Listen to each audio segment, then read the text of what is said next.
আপনি যদি ইদানিংকালে টেলিভিশন দেখেন, টক শো দেখেন, তাহলে আপনি সেখানে স্পষ্টত দেখবেন একজন সাংবাদিক খুব ঘাম্বিতম্বি দেখিয়ে খুব মুড নিয়ে বলবে আপনাদের ৭১-এর অবস্থান নিয়ে আপনারা কি দুঃখ প্রকাশ করবেন কিনা।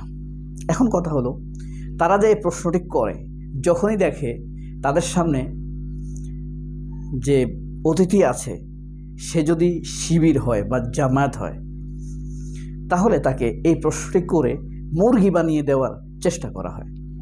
এখন কথা হলো, যে প্রশ্ন করে সাংবাদিকের মুখোশ পরে সেই কেন প্রশ্ন করে, আর যাকে প্রশ্ন করা হয় সে কেন মুরগির মতো হয়ে যায়।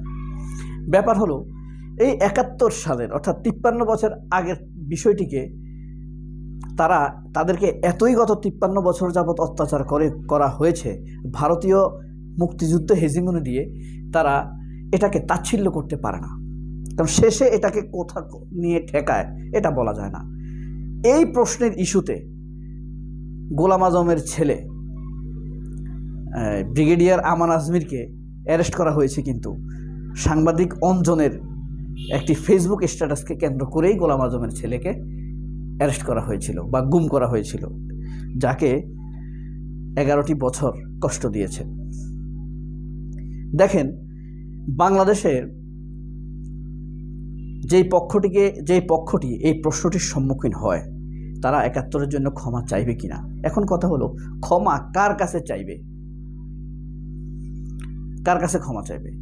কেউ কি এই বিষয়ে প্রমাণ করতে পেরেছে যে তারা আসলে অপরাধী ছিল ৭১ সালে? পারেনি। দেলোয়ার হোসেন সাঈদীকে মারার জন্য তো সাক্ষীকে গুম করতে হয়েছে। সাঈদী যে একজন অপরাধী সেটাই তো প্রমাণ করতে পারেনি।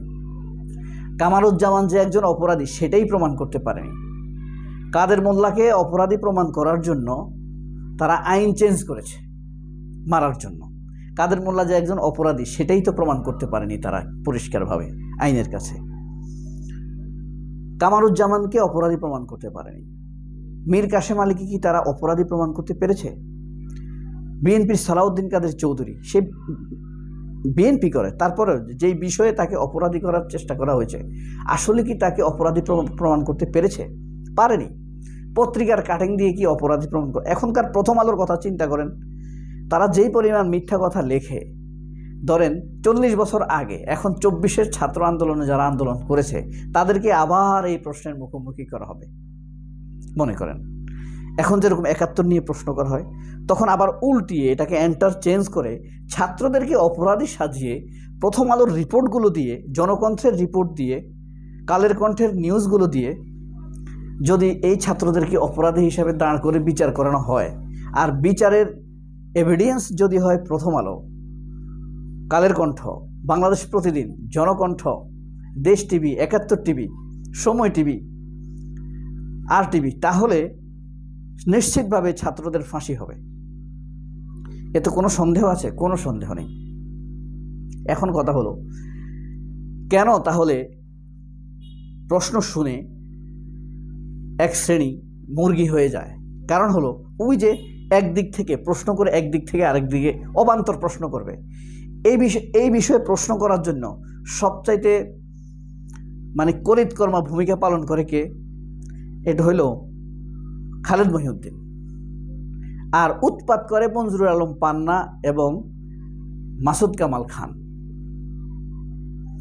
আর তৃতীয় শ্রেণীর ছাগল, কি বলে, ছাগলের ৩য় নম্বর বাচ্চার মতো নাচানাচি করে নিকোল। আর এখন টিভির একটা সাংবাদিক আছে, এই মুহূর্তে আমার নাম মনে পড়ছে না, এরা এটা নিয়ে উৎপাত করে। সবচাইতে লিডিং ভূমিকায় আছে খালেদ মহিউদ্দিন। এখন কথা হলো, খালেদ মহিউদ্দিন দিয়ে যে প্রশ্ন করে আপনারা ক্ষমা চাইবেন কিনা, তাদের অপরাধ কি প্রমাণিত? অপরাধ যদি প্রমাণিত না হয় তাহলে তারা কার কাছে ক্ষমা চাইবে? কেন ক্ষমা চাইবে? এটা কি পাগলের প্রলাপ নয়? আপনারা কি মনে করেন? আপনি যেই পার্টির হন, যেই হন না কেন, এক নম্বর কথা হলো, জামায়াত ইসলামকে অপরাধী প্রমাণ করলেই না তারা ক্ষমা চাইবে অথবা তাদের শাস্তি হবে। 2 নম্বর কথা হলো, আপনি তো তাদের শাস্তির অ্যাটেম্প্ট নিয়েছেন, তাদের কারোর বিরুদ্ধেই প্রশ্নাতীতভাবে আপনি অপরাধ প্রমাণ করতে পারেননি।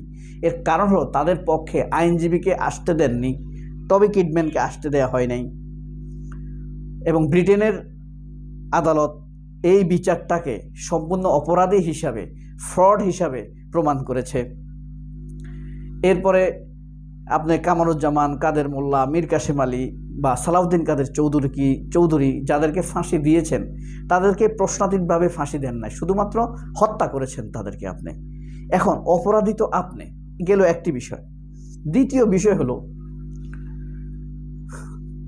ধরেন কোনো একদিন অপরাধ প্রমাণিত হলো, ওই বিরোধীদের জন্য, ভারতের বিরোধীদের জন্য তারা ক্ষমা চাইবে। তাহলে আপনি ভারতের পক্ষ থেকে অথবা স্বাধীনতার বা মুক্তিযুদ্ধের পক্ষে থেকে জাতির যে ভোগান্তি হয়েছে, ধরেন ৭৪-এর দুর্ভিক্ষ, স্বাধীনতার আগে কিন্তু আমাদেরকে দুর্ভিক্ষ ফেস করতে হয়নি। ৭৪-এর দুর্ভিক্ষ, ভারতের লুটপাট ধর্ষণতার পরে, এরপরে স্বাধীনতার পর থেকে এই পর্যন্ত যে ধর্ষণ, পাকিস্তান আমলে কোনোদিন কোনো ধর্ষক ১০০ ধর্ষণের সেঞ্চুরি করতে পেরেছে? এরকম অপরাধ সংগঠিত হওয়ার সুযোগ পেয়েছে? পায়নি। কিন্তু স্বাধীনতার পরে স্বাধীন দেশে ১০০ সেঞ্চুরি করার নজির রয়েছে। ১০০ সেঞ্চুরি করার নজির রয়েছে। জনগণের টাকা লুটপাটের কোনো নজির রয়েছে পাকিস্তান আমলে? রয়নি। কিন্তু স্বাধীনতার নাম দিয়ে, মুক্তিযোদ্ধার নাম দিয়ে লাখ লাখ কোটি টাকা বিদেশে পাচার করা হয়েছে, চুরি করা হয়েছে। সেই সকল অপরাধগুলোর জন্য কে ক্ষমা চাইবে জনগণের কাছে? আপনি ১৬ বছর ধরে সেই বয়ান দাঁড় করাতে পারেননি, কিন্তু ৫৩ বছরের বয়ান ফেরি করে বেড়াচ্ছেন। আর আপনি তো মিথ্যার উপরে প্রতিষ্ঠিত। যারা প্রশ্ন করে, আমি তাদেরকে বলছি, তারা তো পরিষ্কারভাবে মিথ্যার উপরে স্পষ্টতর প্রতিষ্ঠিত। কিভাবে মিথ্যার উপরে প্রতিষ্ঠিত? তারা এখন পর্যন্ত প্রমাণ করতে পারেনি স্বাধীনতার সময় বা মুক্তিযুদ্ধের সময় ৩০ লাখ শহীদ হয়েছে নাকি ৩ লাখ শহীদ হয়েছে। তারা এই বিষয়ে চ্যালেঞ্জ করতে পারছে না, তারা স্পষ্ট তথ্য দিতে পারছে না। যত বই পুস্তকে যে তথ্যগুলো দিয়েছে সেগুলো প্রশ্নবিদ্ধ। এই বিষয় নিয়ে খালেদা জিয়া কথা বলেছেন, যদিও তাকে অনেক প্রশ্নের সম্মুখীন হতে হয়েছে, অনেকগুলো মামলা দেওয়া হয়েছে তার বিরুদ্ধে। তাহলে আপনি নিজেই মিথ্যার উপরে প্রতিষ্ঠিত, সেই মিথ্যার উপরে প্রতিষ্ঠিত থেকে আপনি ক্ষমা চাইতে বলছেন। এখন তারা কি ৩০ লাখের জন্য ক্ষমা চাইবে নাকি ৩ লাখের জন্য ক্ষমা চাইবে? আর তাদের অপরাধ কি প্রমাণিত? তাদের যে কয়েকজনকে আপনারা আইনের কথা বলে মেরেছেন, হত্যা করেছেন, তাদেরকে অপরাধী প্রমাণ করতে, ফাঁসি দিতে তো আপনাকে মিথ্যার আশ্রয় নিতে হয়েছে। সে অপরাধ ট্রাইব্যুনালের লোকেরা কোথায়? ব্রিটেনের আদালত, আন্তর্জাতিকের বিভিন্ন দেশের, ইউরোপের আদালতগুলো তো এটাকে ক্যাঙ্গারু কোর্ট হিসাবে সাব্যস্ত করেছে। তাহলে হয়তো এমনও হতে পারে ১০ বছর পরে আপনাকে ভয়ঙ্কর রকম প্রশ্নের মুখোমুখি হতে হবে এইসব অবান্তর প্রশ্ন করার জন্য। বিশাল একটি শ্রেণীকে, তরুণ শ্রেণীকে জাতির সামনে লজ্জিত করার জন্য, অহেতুক অবান্তরভাবে তাদেরকে ছোট করার চেষ্টা করার জন্য, ঘৃণা প্রচারের অভিযোগে আপনাকে এই যুগ হয়তো এক সময় অপরাধের কাঠখড়ায় দাঁড়াতে হবে। সত্য সত্যই, সে ওই যে জাহেদ হোক, আর বিএনপির ফখরুল হোক, আর খালেদ মহিউদ্দিন হোক, অথবা আওয়ামী লীগের কসাই আসাদুজ্জামান কামালে হোক, আর শতাব্দীর নিকৃষ্টতম স্বৈরশাসক খুনি শেখ হাসিনাই হোক, আর খালেদ মহিউদ্দিন হোক, আপনাকে বিচারের কাঠগড়ায় দাঁড়াতে হবে। সবাই অনেক ভালো থাকবেন। আল্লাহ হাফেজ। আসসালামু আলাইকুম।